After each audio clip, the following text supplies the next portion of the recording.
Kicking off a bit about myself, my name is Jennifer. I'm currently an associate in the principal investments team at Jarden. Fundamentally, we look into investing into private, medium-sized New Zealand businesses, typically ones looking for capital to help fund the next phase of their growth. It's always very exciting. Prior to joining Jarden, I had a similar role at the New Zealand Super Fund, also looking at private investments. And before that, I did a bit of economic research and investment banking. I actually started doing the CFA program almost 8 years ago myself, right out of university when I was in my first job. It was definitely a challenge and required a lot of discipline, but I would say that itself is a big part of what the program is recognized for. And certainly worth the effort because I really enjoy my current job, the people I've gotten to meet, and the career I've had so far. On the people I've gotten to meet, I do want to reiterate that CFA isn't just a set of exams and a certificate at the end.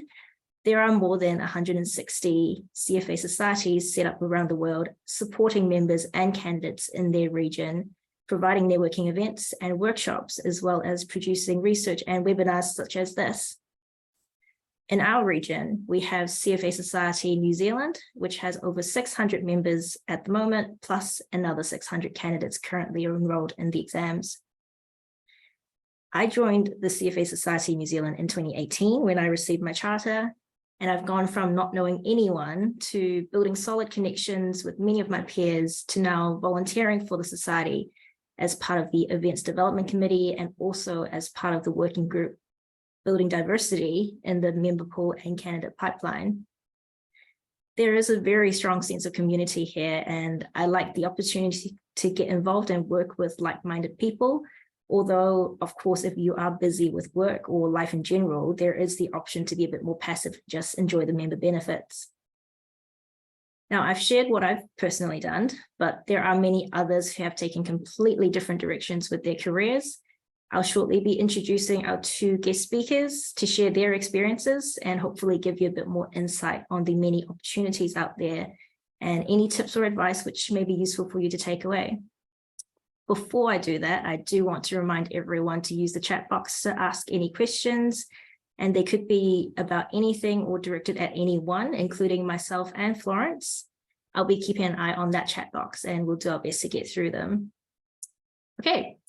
So our 2 guest speakers for our chat today is Shawni Hadfield and Angus Simpson. Shawni is currently CFO at FlexiTime, which is a Wellington-based technology company that builds software solutions to simplify employment. And on the other screen, we have Angus, who is an associate director at MaxCap Group, which is an Australasian commercial real estate investment manager. So clearly quite different roles at quite different companies, but we are all CFA charter holders. So Shawni, perhaps if you go first, could you tell us a bit about the career you've had so far? Yes, thanks, Jennifer. Good evening, everyone. Welcome to the webinar. As Jennifer mentioned, my name is Shawni, and I'm currently the CFO at FlexiTime. My career path was a little bit different, really, and certainly not what you might expect of a CFA charter holder, which just kind of shows you the opportunities that you can have with this qualification. Before moving into my role as a CFO, I was actually a director at Deloitte in the corporate finance practice. So that's where I got the interest of getting into the CFA charter holder. Before that, so if I rewind a number of years back, I actually began my career in audit at one of the other big 4 firms, and I finished my chartered accountancy, which was quite a lot more accounting based. After finishing in audit and gaining my chartered accountancy qualification, I moved into corporate finance as I had done finance honors at university, and I really felt an interest in finance and corporate finance and specifically. And while I was there, I'd realized that the chartered accountant was very accounting focused, and I needed to do something that was going to get me back into the financial focus. So a lot more about financial valuation and corporate finance and equity markets and the like. And I researched the CFA charter holder and decided to do that. So I wrote my first CFA level 1 exam in Johannesburg, South Africa. I then moved to the Bahamas and lived in the Caribbean for 2 years, where I wrote my second CFA level exam, and then moved to Wellington, New Zealand, where I wrote level 3. So I've written CFA exams across 3 different sides of the continent, and they were all the same, and they were all the same sort of organization and same standard, which is fantastic and a real benefit, because it didn't matter where in the world I was based, I could continue my study and further to get my chartered accountant and my CFA qualification.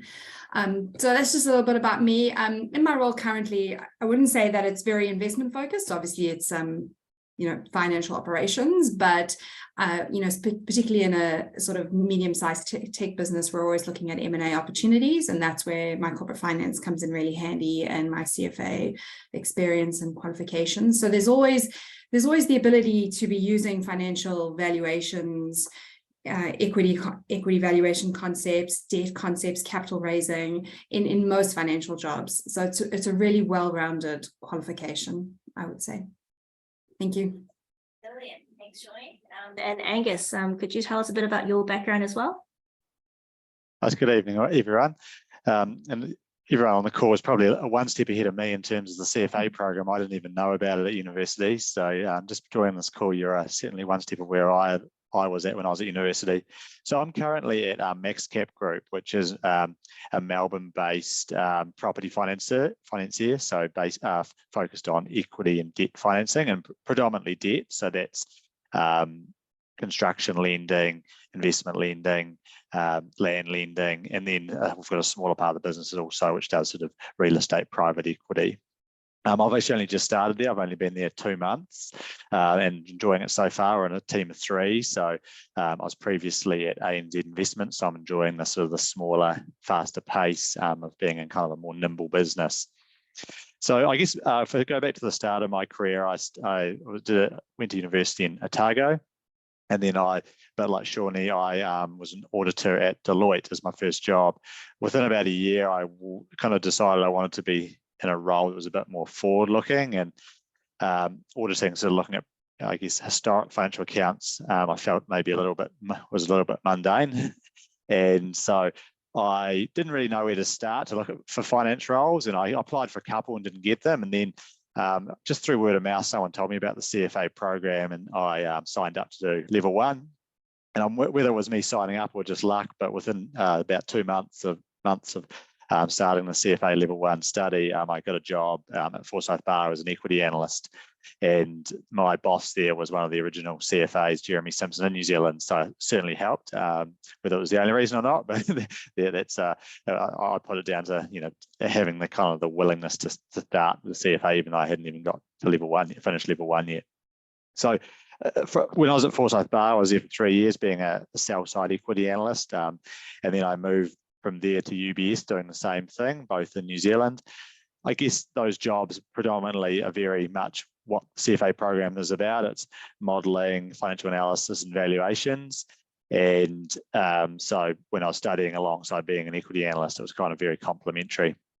And then after being at UBS, I moved across from the sell side to the buy side and worked for ANZ Investments in Auckland. So that's most of ANZ Investments money comes from KiwiSaver.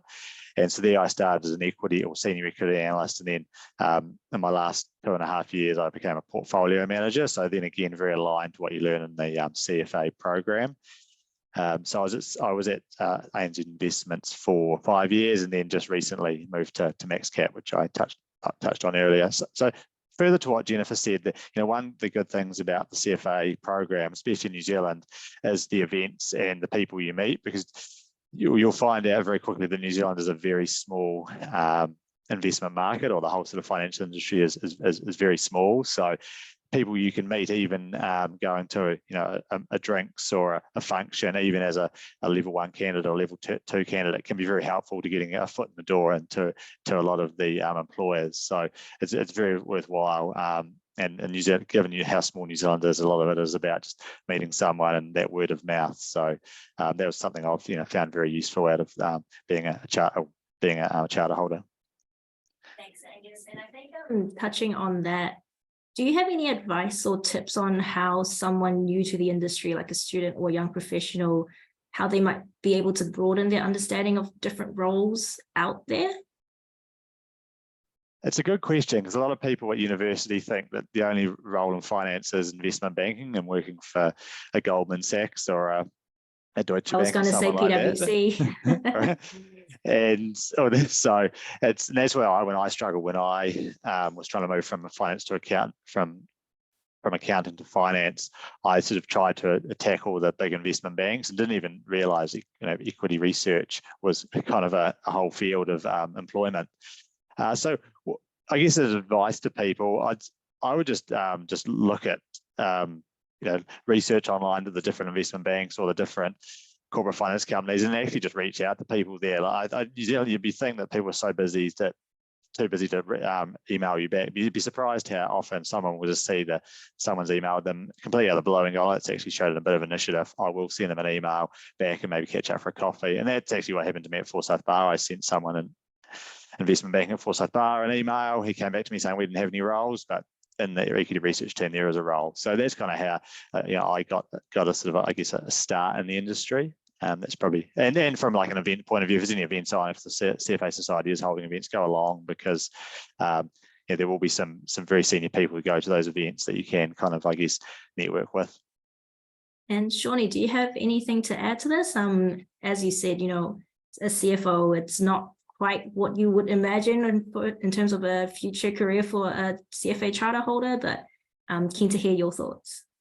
Yeah, so exactly as sort of Angus said, there's lots of different roles that a finance person can play in many different industries. And I'll never forget, my dad always said this thing to me.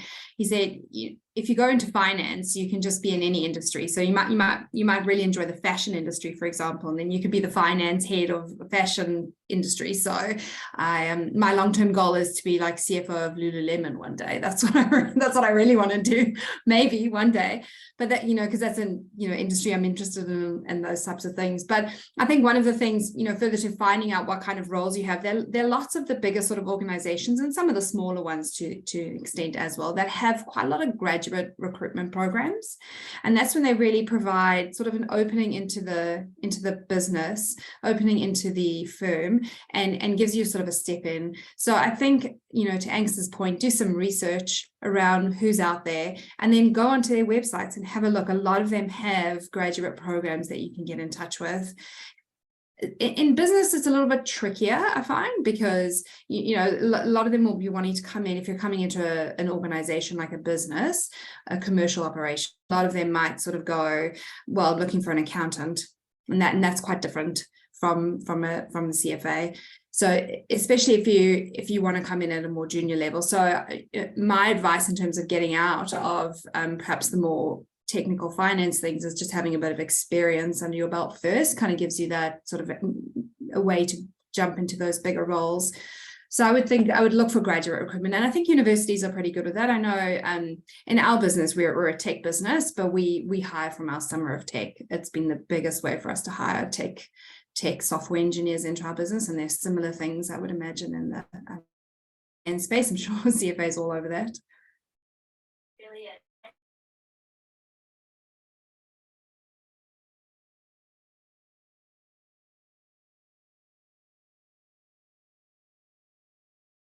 Technical side again, and some students here may have already heard about it, but for those that are less familiar, the CFA Research Challenge is a global competition where universities around the world send in a team of students who then take on the role of an equity research analyst. So it's basically a trial run. Obviously, you don't get paid, but you get to analyze the company and you get an industry mentor, such as Angus, and I will shoot you a question very shortly.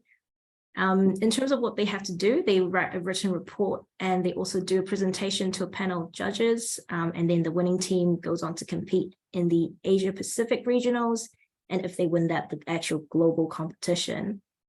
So Angus, I understand you've been a mentor. Can you tell us your thoughts about this research challenge and any feedback you've had from students you've mentored in the past? Yep, sure. I spent 10 years as an equity analyst. So it's kind of exactly what I was doing when I was at UBS and Forsyth Barr. So it's, if you have an interest in being either an equity analyst on the buy side or sell side, then it's effectively what you do. So it's a great sort of, I guess, example of what your day-to-day job would be like if you went into a role like that. I guess it covers off a lot of things, the research side of it, valuation, modelling, and then the presentation. And a lot of the when you are writing a report on a company and trying to present it as a professional, it is a story, and it's about trying to promote whether you should buy Auckland Airport or sell Ryman Healthcare or hold on to main freight. So it's I guess one of the things that I kind of probably recommend if anyone was going to do that is that make sure think about that you are selling a story and you are trying to, I guess, get someone to buy or sell a company. So it's not all about the financial analysis. You've also got to have a good sort of, I guess, positive story to say and a good sort of argument to justify it. And so that's probably, I guess, one point I'd say. In terms of what students' feedback have been, I can't think of anything off the top of my head at the moment. All good, all good. Hopefully that means everyone had a good time. Actually, Shawni, I did want to call back to when you mentioned doing your CA earlier. So CA, for those who aren't familiar, stands for Chartered Accountant. It is different from the CFA program, which stands for Chartered Financial Analyst. So Shawni, what are your thoughts on the two programs? And you mentioned a little bit about why you did both, but perhaps you can give us a bit more commentary in terms of how they compare and perhaps how they're complementary. Sure, thank you, definitely. So the Chartered Accountant qualification is an accounting degree mainly, and it's a focus on accounting and auditing, and there's a couple of other business aspects that come in there too, like a little bit of legal and a little bit of other sort of more general HR type aspects, but with a primary focus on accounting and with a real deep dive into how you account for complex transactions such as acquisitions of companies and complex financial instruments and complex lease agreements and all of the like. And that really allows you then to become more than a bookkeeper, but a very qualified accountant that's then able to go into roles such as financial managers, financial controllers, and then ultimately perhaps a chief financial officer in bigger, larger organizations. Then the CFA is more focused, it's a chartered financial analyst and is more focused on the finance aspect of it. So you would have seen when Florence was doing the presentation that there is accounting concepts covered within level 1. There's some basic accounting concepts that will be assumed as pre-knowledge going forward, seeing that some research that was done, and that was certainly the case when I did my CFA. I sort of flew through some of those really basic accounting concepts in terms of how to read financial statements because I was already a CA. The focus on the CFA is a lot more, as Angus said, around valuations, modeling, understanding complex financial instruments, economics, similar level of understanding of economics in a CA and a CFA, but it's a lot more finance focused. On the corporate finance side, for example, it's a lot more focused on capital budgeting, allocating between debt and equity and how that impacts on a business, how that impacts on your discount rates or your investment rates or your return on investments. And those are concepts that aren't covered as much in a chartered accountant qualification. So I found they were very complementary. If you would prefer to stay more on the accounting side, so that is more at a basic level doing debits and credits, but at a more complex level putting together financial statements and making financial decisions on those financial statements, then the chartered accountant role is qualification is a good role for that. If you want to be a bit more focused on the finance side, which covers a whole bunch of things we spoke about, then the CFA qualification was really good for that. Brilliant. I do actually know quite a few people that have both. So yeah, it's definitely interesting. I must say though, it's fascinating how people talk about the two programs quite differently. I think with the CFA, I would say it feels much more of a community in terms of how it's organized, how people actually network and get to know each other. Whereas there's just a lot of CAs out there. Well, I think one of the things I definitely agree with you there, Jennifer, is that with the CFA charter holder, we belong to one institute. So Florence representing the CFA Institute, and then we here representing the local body being CFA New Zealand Society.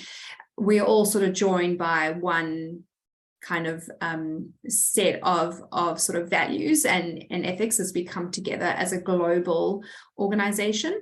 The chartered accountant's quite different. It's all based on local chartered accountant societies, for lack of a better word, and there isn't the same standard across all of the different countries, because we don't all write the same exams. We aren't all subject to the same exam papers and the same standards. So you might find that it's quite different across different countries, and that is particularly the case because not all the countries follow the same accounting standards. So a lot of you might be aware that, for example, the US follows US GAAP, which is US generally accepted accounting practice, which is different to IFRS, which is International Financial Reporting Standards. So the US version of a chartered accountant looks very different to a South African version or a New Zealand version or an Australian version or the like. So it isn't quite the same level of camaraderie because we're all slightly different based on different exams that are set and different content that's actually taught across in different countries. Makes sense. I do want to recognize we do actually have a lot of questions in the chat box, but I wouldn't say avoiding them. They are quite technical. I'm leaving Florence to answer all those technical answers. But I guess going back into the local offshore kind of difference, I'm also keen to talk about how CFA is perceived offshore. So I've only ever worked in New Zealand, but I understand that it is also very, very prestigious and well recognized, particularly in the major financial centers. Is that how you see it as well, in terms of, say if you hire candidates or, perhaps, Shawni, you've worked offshore, what's the perception there? Yes, if I can go first, I would definitely agree. And again, I think it comes down to the fact that it is one sort of global standard, and it is set at a very high standard. And I mean, back in I can't speak for now what the level 1 course is, but certainly when I did the level 1 course and we were all writing in one big hallway and there was nothing online about it, this was way back, pre-COVID, decades ago. There was a very low pass rate, right? And it was kind of known that the CFA was really challenging. And it's not, the one thing that people always used to say is it's not a general knowledge exam. It's not a general, you can't just kind of think that you know what's happening. You actually have to study for it and you have to read through all the content. So because there's such a level of work that goes into it, it's very highly regarded.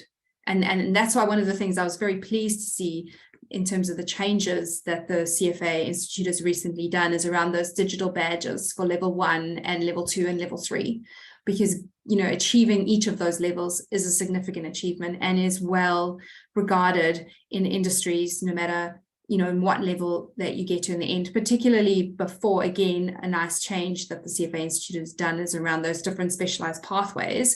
Because I always knew when I did my CFA that I was never going to go into portfolio management. It was not something that particularly I was driven to do. I was already working within corporate finance. I was working in mergers and acquisitions, and that's something that I was driven by, and I was going to continue to do that, or go into industry like I've done now. And so I still continued to get through to the level 3, but I could quite easily have sort of finished off at level 2 saying this is exactly the level of information that I need to be able to present and have the level of knowledge to be at the standard that I want to be in the industry that I'm working in. So I think that's a real positive that's sort of come through. Nice. Angus, we actually have a question for you specifically. What is your typical day like as an equity analyst, and is there any flexible time for family situations? So I guess I'll start off with what is the typical day. So as an equity analyst as a whole, most of the time you are just researching and trying to, I guess, get more and more knowledge. So usually when I got into the office at sort of 8 o'clock, I'd spend the first hour reading what's happened overnight.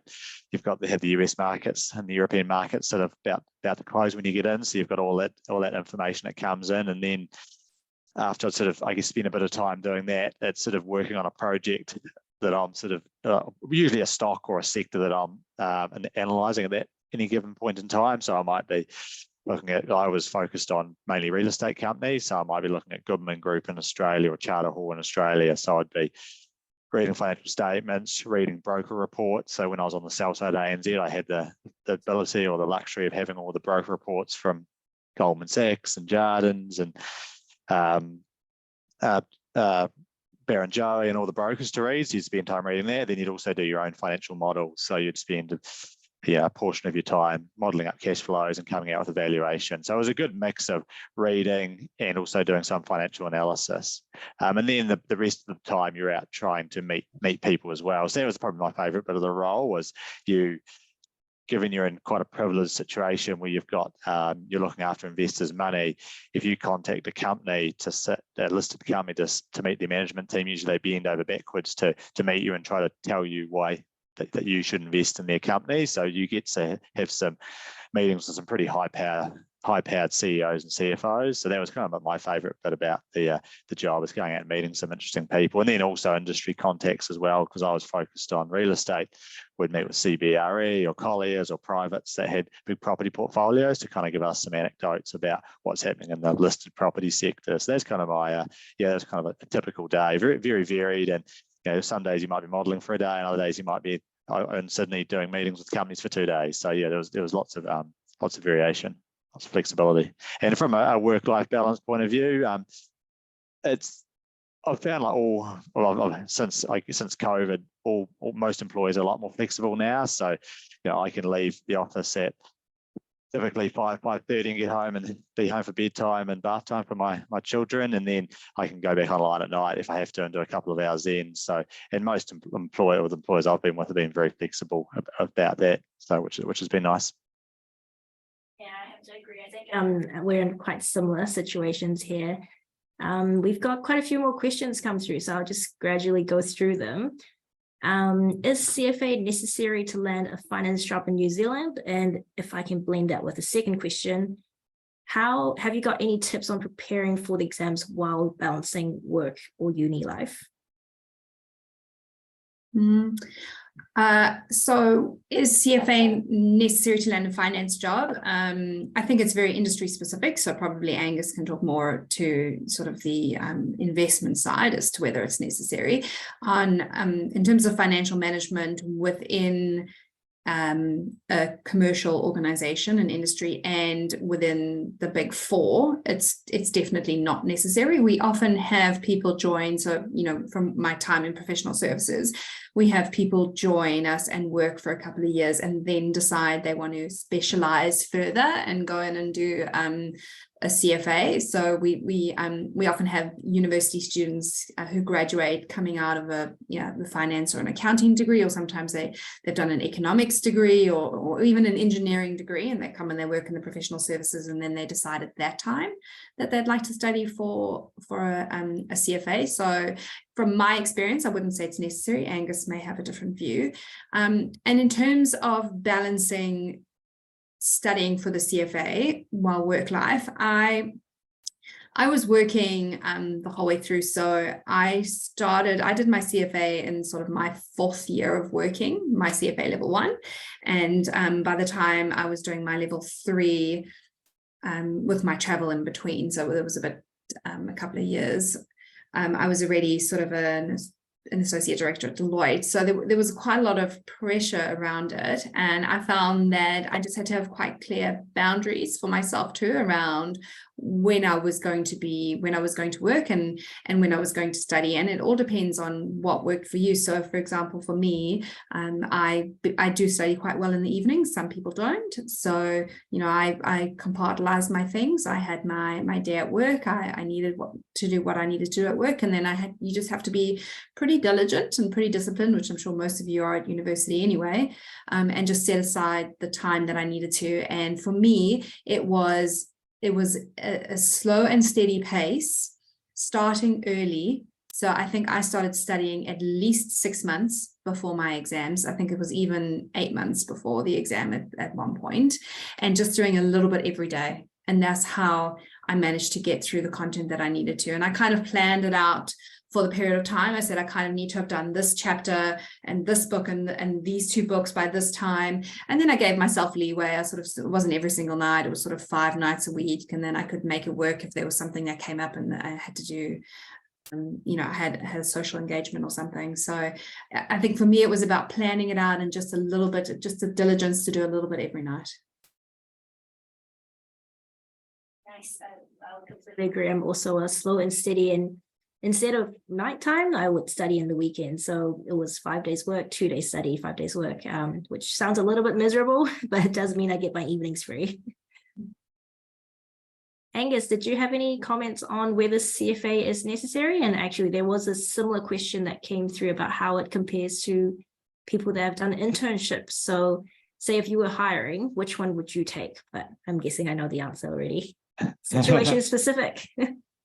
Well, it's certainly not necessary, and sort of if I think about like if you're going for job roles within investment banks or within funds management, but what I've tended to see is that more and more job descriptions do have CFA preferable. And when I started out, CFA wasn't that well recognised in New Zealand. I think I started doing it in 2011, my level 1, and a few people had it, but it wasn't near as recognised now. So it is.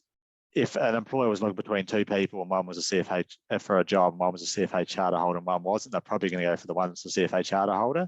And like I said, yeah, there's a lot of job descriptions now that I see that say CFA preferable, CFA charter holder preferable.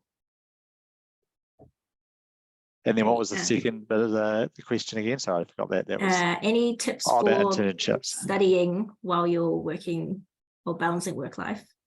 Oh, before I just said a bit about internships. It's a hard one because if you do an internship, usually the employer's got a very good idea of what you're like as an employee. So if you can nail an internship and they offer you a job, and that's a perfect situation. So it's probably not quite comparable saying CFA charter holder versus internship. Internships are very hard to get. Maybe if you showed that you were studying towards a CFA level 1 when you applied for your internship, that might be helpful getting the internship. But in terms of what's better for getting a job, it's probably, I don't really have a opinion on that. Maybe one of you, Shawni or Jennifer, you've got a better idea about just on the last bit of the question, just around study. It's one thing.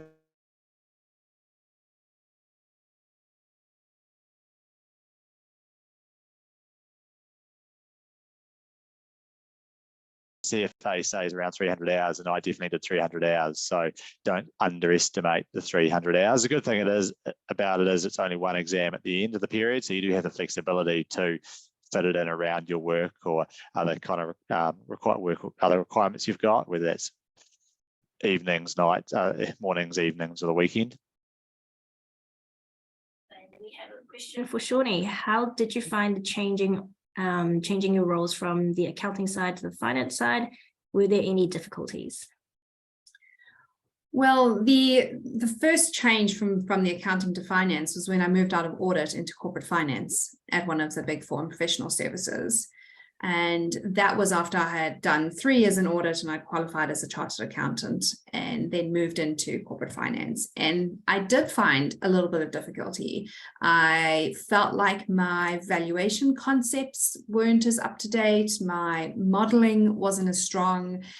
Some of the concepts on equity versus debt, return on investments, discount rates, those types of things, risk-free rates, all the rest of it definitely wasn't. And that is actually why I decided to do the CFA, because I had studied a finance honours at university, and so I knew I was interested in it, and I knew that I enjoyed it, but I'd lost some of those concepts because I hadn't practiced them in the 3 or 4 years that I was doing accounting. So I did feel like there was that change from the accounting to finance, and that's what I kind of needed. I needed the CFA to kind of kick me back into that and remind me around all the different concepts. I suppose you could have carried on without it. There were lots of people and there are lots of people that continue to work in corporate finance in the big 4 that don't have a CFA. So it's not necessary, but for me it helped. Next question. If you want to get into the modeling side, is there any coding knowledge necessary? If so, how much? And could you pick it up on the job? on this one, if maybe I go first, modeling, I must say I do it all on Excel. Personally, I do not know how to code. I do recognize that coding, data science, quantitative analysis, all of that's quite hot at the moment, very much hot in demand. But it serves a particular purpose, and depending on what you're trying to do, sometimes it's better in Excel, sometimes it's better in Python. So it really quite depends on your role and what your goal is. But Florence did mention that Python is coming on the program, the CFA program. So that could be interesting. Angus or Shawni, do you have anything to add on that one? I'll just go. You go, Shawni. Oh, okay. So from the perspective of working in professional services, when we did a lot of modeling projects and valuations and the like, we didn't need to have any coding knowledge. We, again, as Jennifer mentioned, we worked in Excel for a lot of the times. And we actually, if you had a bit of experience using macros in Excel, that was helpful. But beyond that, there was no sort of coding or anything. Because I think one of the big things, and then especially when you move out of a professional services environment actually into industry, it is being able to do a modeling job that you can then actually explain to somebody who's not technical. So for example, my boss, so the CFO of my business, he's a tech person, he's a founder. So yeah, he definitely understands coding, but he's not a numbers person really. And so when I create a model, I need to create something that's easily presentable and easily accessible. And so we don't typically use anything more than Google or Excel in our stuff.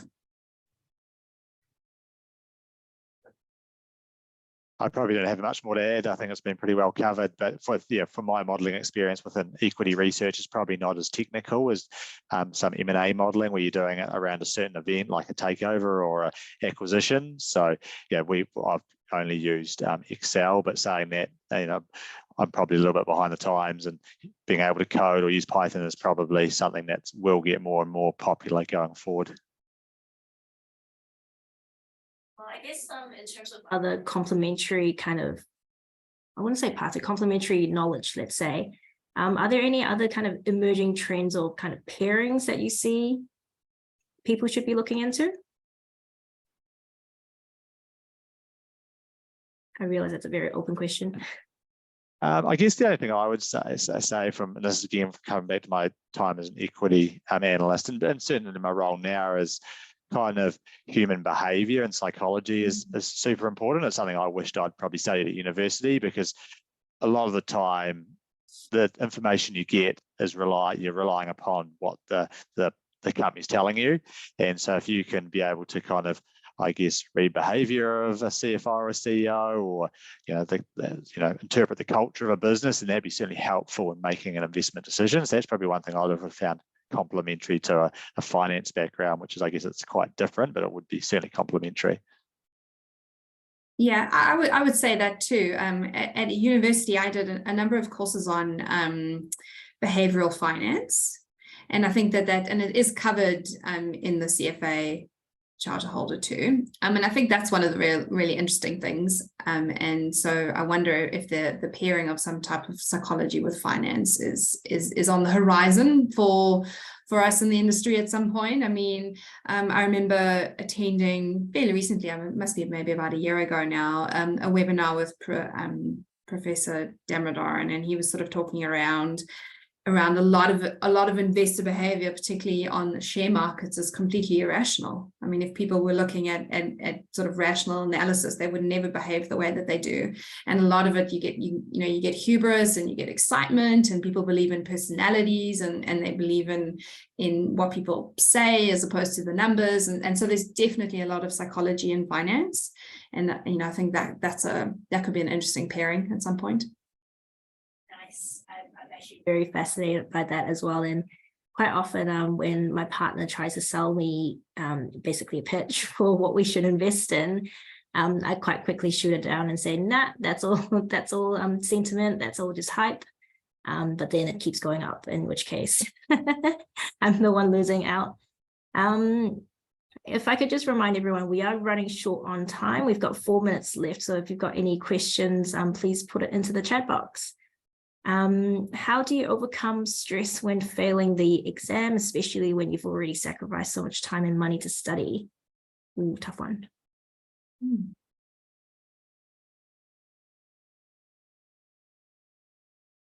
That is a very tough one. Shawni, or shall I? You can go.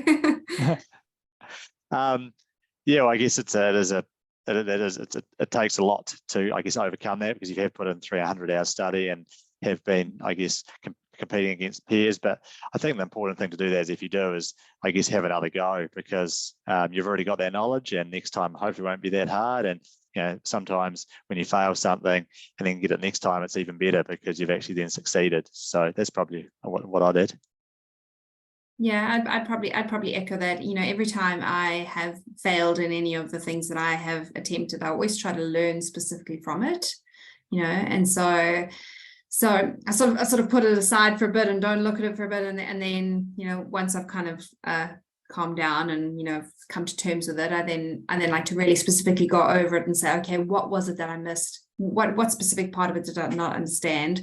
And then I find that then it just gives you, especially if it's something like level 1 or level 2, it then gives you such a deep basis of understanding, because you know the things you know, and then you've really understood the things you don't know, and then you're even better placed for the next exam, so for the next level, because you rewrite that level that you did, and then you're very well placed for the next one. So, I mean, and I think the thing too is it just helps to build that resilience, and the whole way through life, there's always going to be things that are going to knock us down. And so I think building that resilience is really important. And it's just great that you've got another opportunity to have another go twice a year and multiple years after that.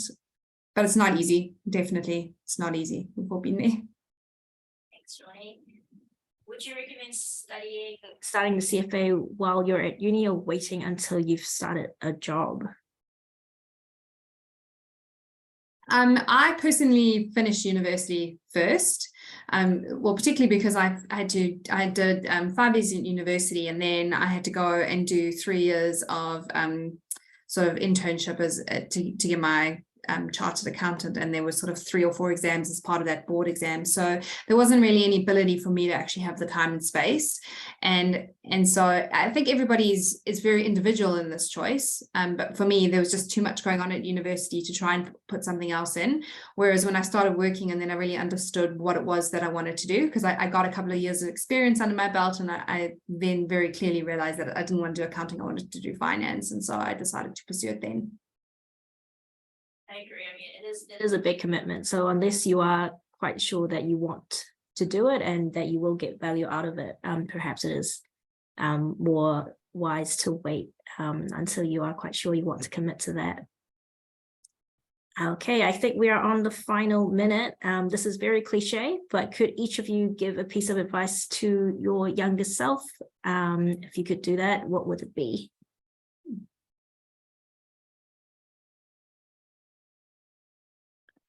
I'm sort of prepared for this. I can't think what I would think. You go first, Angus. Give me some time to think. Mine's probably more just general, but I always have big regrets. Now I've recently just got a family, so a young child, and your time just vanishes.